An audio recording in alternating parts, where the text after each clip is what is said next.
Hi guys! Welcome back to my channel. So, usapang Vice ganda tayo at Vic Soto. So, hindi natin inaasahan na magkaroon sila ng sagutan sa live nilang show na Showtime at Eat Bulaga. Alam naman natin na magkakumpit itong dalawang ito sa noontime show.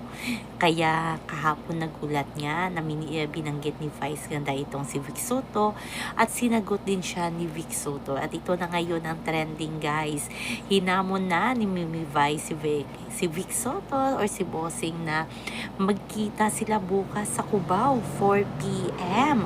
At agad naman na sinagot ni Bossing Vic Soto si Vice ganda sa Itbulaga. Nandun pa nga si na May Mendoza na sabi ni Bossing Vic Soto dapat ngayon sila Sabado magkita ni Vice ganda.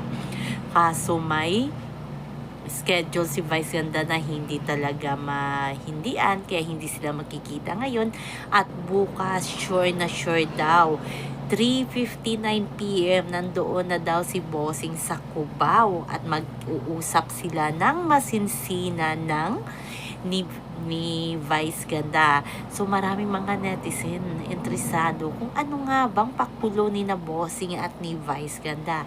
Magigess nga ba itong si Vice ganda sa Itbulaga or si Bossing sa It Showtime?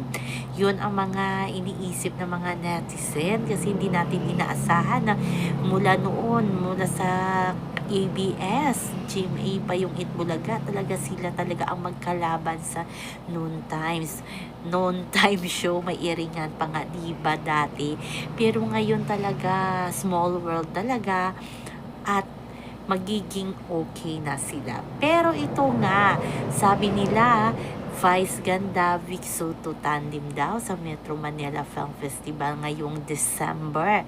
Kaya matutuloy na ba ang movie ng isang Vice ganda at ng isang Bossing Vic Soto?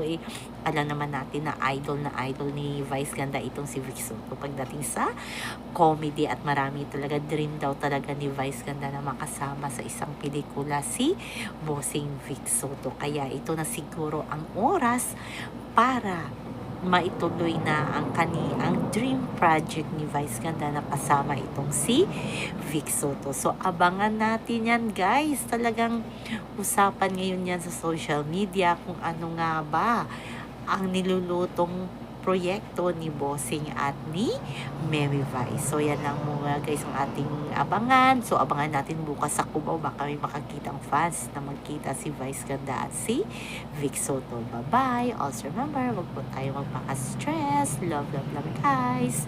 Like, share, and subscribe my channel.